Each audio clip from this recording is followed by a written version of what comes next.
Hi there, welcome to the Schwowin's Nest. My name is Sandra, and I'm so glad you're here. Today's video is part of a collab with all of these awesome creators.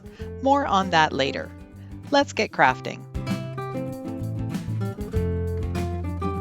This year, for some reason, my local Dollarama store has been putting out these awesome wooden bunnies that stand up on their own. I've used a different one for another project, but I thought this one was absolutely cute. I'm going to remove all of his little accessories and then go around the outside edge of him with some candle wax. This is going to allow me to distress the outside of the bunny really easily without having to use sandpaper. I gave the rabbit 2 coats of my DIY chalk paint on the front and the back. And now I am just using a plastic scraper and I'm scraping off the paint where I had applied the wax. And you can see that it's getting a beautiful distressed finish without having to use sandpaper. I did apply some wax to the body of the rabbit, but I think just giving the 2 coats of paint didn't allow any of the wax to come through. So I'm just taking my Cricut spatula, probably not the best tool to use. You could use a screwdriver or any other sharp object that you have, and I'm just scraping off in some areas some of the paint to give him more of a distressed look. I am going to be covering this bunny with all sorts of different layers of tissue paper printables. This is a French script that I put together, available on my website under the free printables tab. And I'm just going to cut it into pieces and then actually tear it up a little bit so I get my words sort of falling off the page, as you can see here where I'm placing him. I'm just going to be using some Mod Podge to apply it. And if you want a full tutorial on how I do my tissue paper printables, I'll leave that link for you down in my description box. Wherever there was some excess tissue paper, I decided to just fold it over onto the edges of the rabbit, and that just gives it more of a high-end look.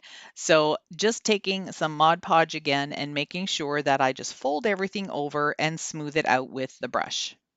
Usually I go on to Pixabay.com, and that's where I find a lot of the free printables that I use in my designs, but I was not able to find some pretty eucalyptus. So I went on to a different site that I have access to. It's called Creative Fabrica. There are SVGs and vector graphics and fonts and different images and clip art, and there's tons and tons of things on there. I'm going to leave the link that I have for you down in my description box if you want to go and check it out. It is a subscription based website, so be prepared for that if you wanted to go take a look. But I really think it's worth it if you are a major crafter like I am. I'm adding the eucalyptus in the spots where I think it looks pleasing, and then I'm going to do the same thing with some little lilac flowers. Everything that I use today has been printed off on tissue paper. Once the Mod Podge had all dried, I'm taking a small piece of sandpaper and going over the edges that I had distressed originally to pull that paint off. I want to make sure that that distressing is still visible, and because I overlapped the tissue paper quite a few times in some spots, I'm just going to take that portion of the tissue paper off. I still have yet to master the messy bow. For some reason, I just cannot figure it out. There are some people out there who can make a beautiful messy bow. I have not been one of those people.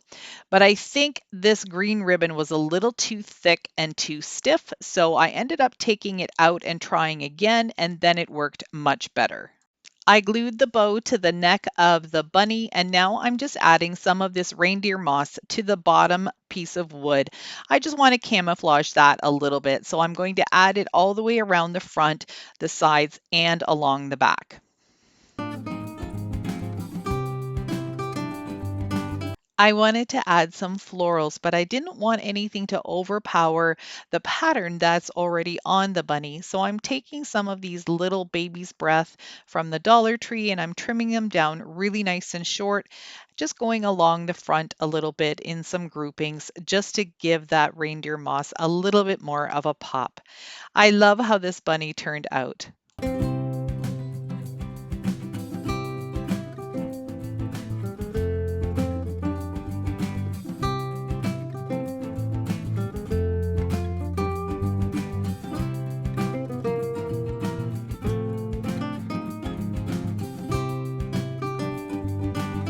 So here are all the amazing creators that are part of the Spring Collab today. It's hosted by Liana DIY, and then we have Lisa Birmingham, Maria from Artsy Cupcake, Crafted by Corey, DIY with Amber, Daisy DIY, Lori Bly DIY, Yelena over at Blondie Next Door, Emily from Farm Charm Chic, and Crafting My Best Life with Lisa Marie. I'll have a playlist link in my description box and it will also be in a pinned comment underneath the video. Make sure that once you're done watching my video, you check out that playlist and you'll get some amazing spring inspiration. For this spring French country DIY, I grabbed this scrap piece of wood from my garage and I'm just taking my sanding block and rounding out the edges so it's not quite so sharp.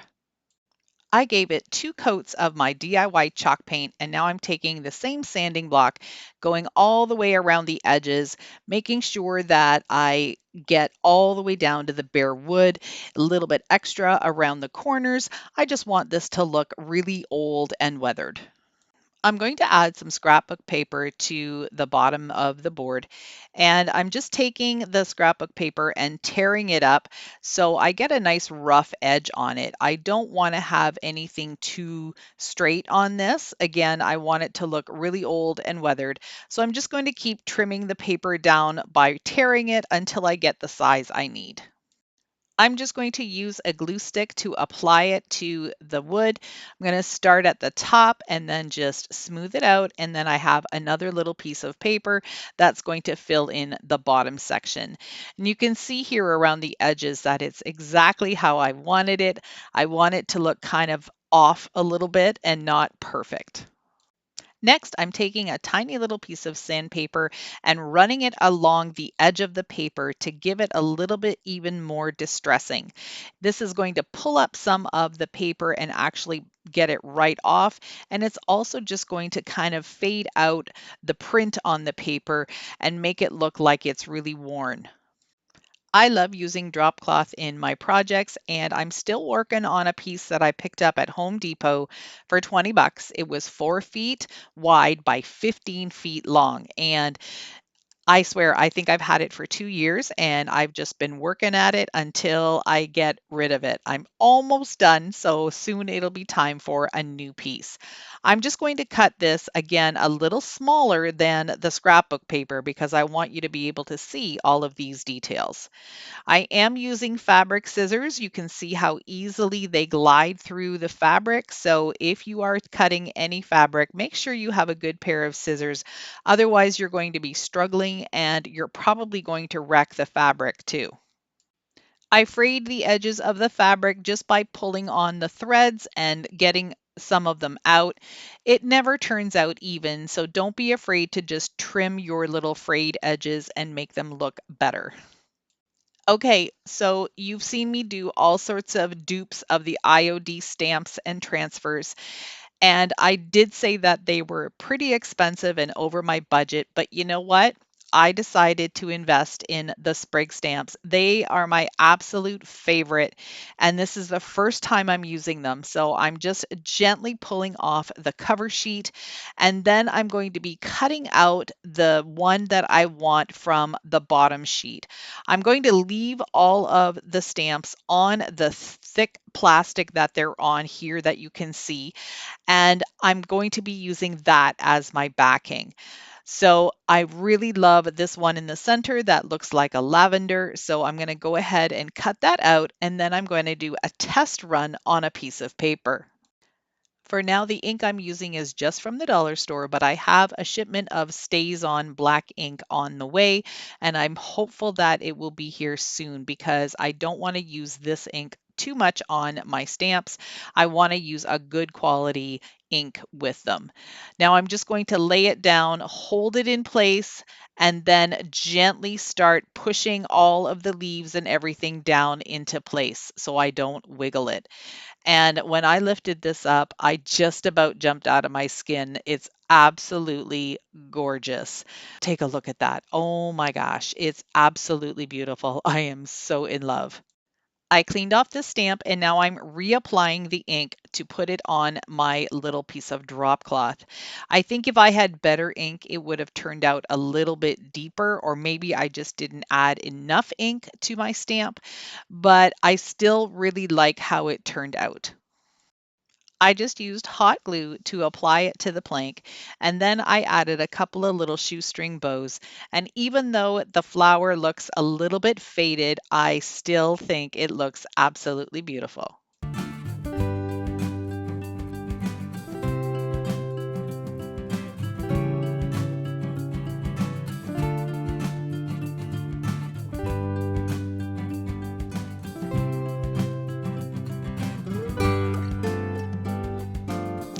A big thanks to all of my current subscribers. I couldn't be where I am on my YouTube channel without you. I truly appreciate each and every one of you. If you're new to my channel, perhaps coming over from the playlist or someone else's channel, and you like what you see, I would love it if you could hit that red button too. I'm going to use two of these Dollar Tree houses and make them look like faux wood blocks, like they would be solid. The way I'm going to do that is just trace out a thin piece of cardboard and glue that onto the front of the box to make it look solid. I'm going to glue the cardboard on using my Weldbond glue. This is the best glue ever. It sticks to anything. And I wanted this to be nice and flat, so that's why I didn't want to use hot glue. Sometimes the hot glue will make it raised up a little bit, and I didn't want to have any gaps. So I'm just going to lay this down, press it down really well, and then give it about 10 minutes to set up with something heavy on top of it. Using my mushroom paint color, I'm going to paint the back of the houses, which is actually the front, so the piece of cardboard, and I'm just going to give it one good coat. I want this to kind of blend in to the whole look of these houses. I put together these really pretty French labels. I'm going to cover the whole front of the house with it, just with a glue stick. Then I'm going to take my sandpaper and sand off the edges, putting a little bit more effort onto the paper itself so that can get worn and weathered off a little bit too. Then I used a finer grit sandpaper and went over more on the inside of the paper just to kind of sand it down a little bit more and then give that little bit of grain sack stripes at the top and the bottom a worn and weathered look too. I'm taking a baby wipe with a little bit of my walnut gel stain, and I'm just going to wipe it very gently along the edges. It's going to darken up the paper, make it look a little bit more vintage with sort of a sepia kind of color. And then I decided that I would stain the sides of the houses as well, just to make it look a little bit more blended in.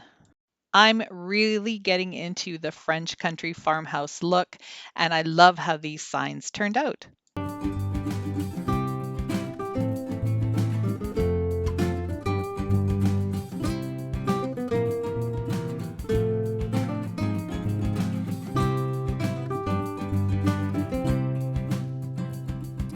I hope you enjoyed my projects today and got a little inspiration to create some French country for your home. Remember to go down and click on that playlist link. You won't want to miss out on what all the other amazing crafters have to offer. Thanks again for watching. If you like this video, please give me a thumbs up, click that notification bell, and hit that subscribe button. Bye for now.